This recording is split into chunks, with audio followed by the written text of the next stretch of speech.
My fiance cheated on me. That's our topic today, and you can't believe how common that is. So stay with us.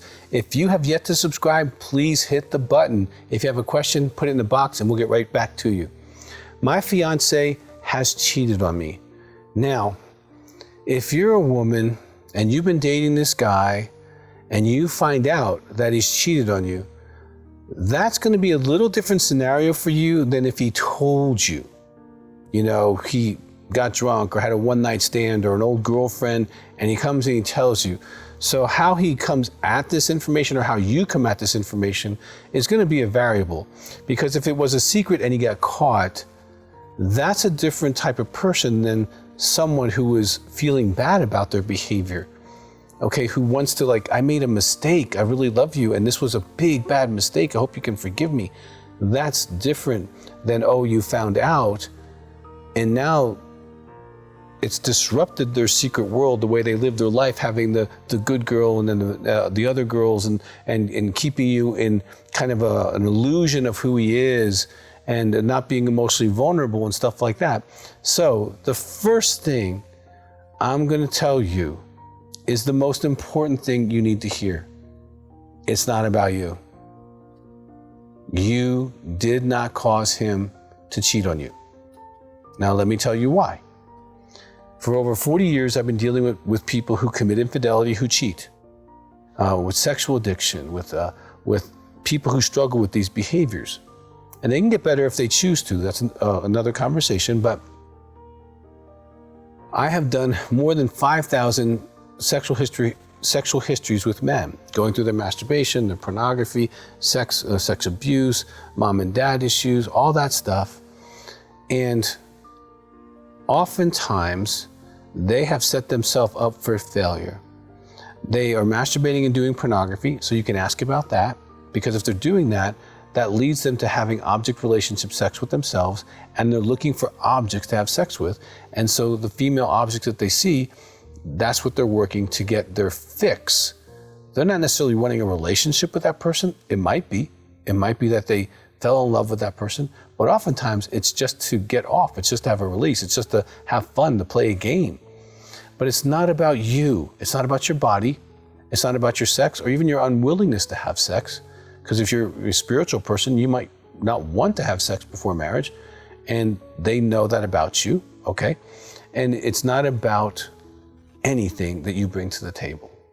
So the second thing, don't change you. Now, thirdly, you have some big decisions to make. And let's walk through your options there. Number one, you can stay and he doesn't get any help, and the chances of him repeating that behavior either now or in the future are very high. You can go in denial, and that's not going to probably work for you, but it might be that you want this person so badly that you're willing to deny reality. If he's going to cheat in dating, he's going to cheat in marriage if he is not getting help. Okay? You can stay and verify. If he decides, hey, I really need help, this is a crisis for me, and I'm going to get help, and he goes to a counselor who specializes in sex addiction, not just a random counselor, not just a pastor or a rabbi, but someone who specializes. And if you want information on that, you can go to aasat.org. All those people are certified in treating sex addiction. And you can do a phone counseling with one of the therapists in our office who are certified. And to get a plan, he needs to find out what type of sex addict he is. And we have a book on that called The 6 Types of Sex Addicts. You can get that at the website. Now, if he's willing to get to counseling, if he's willing to go to group, those are really good signs. And you might want to go ahead and give him an opportunity to heal, but verify. Now, what do I mean by verify? How do you verify that he's not seeing her, he's not calling her, he's not on Facebook or texting or some webcam with somebody? How do you do that? You can't monitor someone's life. No, but you can have them do a polygraph. And if you're going to invest the rest of your life, your dating is the foundation of that marriage. And it's okay for you to ask for that. Now, their reaction will tell you a lot. If their reaction, now, Let me give you context. I've done probably 3,500 polygraphs of people. I've invited men for decades to take a polygraph to verify to their wife or to their other partner that the things they're telling them are true, that they stop seeing the other woman, they stop masturbating, doing porn, strip clubs, prostitutes, whatever it was.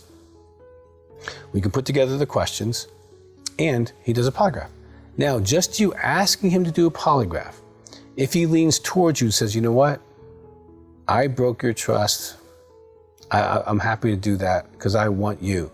I don't want to protect myself. I don't want to protect my other people. I don't want to protect my porn girls. I want to protect you. That is a good sign.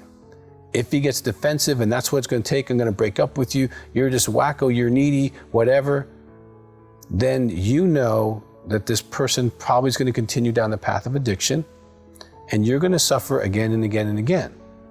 And since you're dating is the time when you figure out if someone has the character to build a marriage. Not just if they're cute, not just if you like them, and not just if they like you, but do they have the character to sustain 20, 30, 40, 50 years, raise a family together? Do they have that? Because do you really want to be divorced 5 years in, 10 years in, 15 years in with 2 or 3 of his children?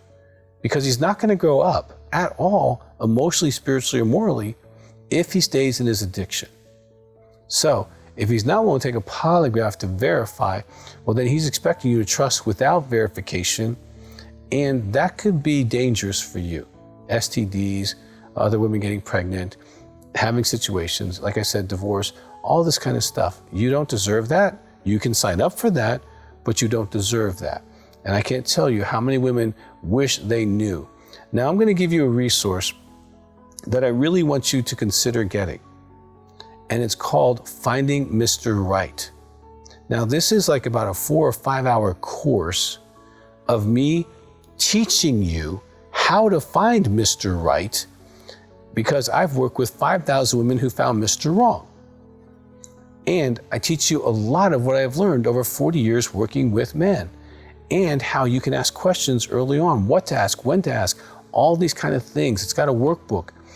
That few hours you spend digesting that information can save you tremendous wear and tear. It actually gives you a different pair of glasses to look at men, because just because they're male doesn't make them a man.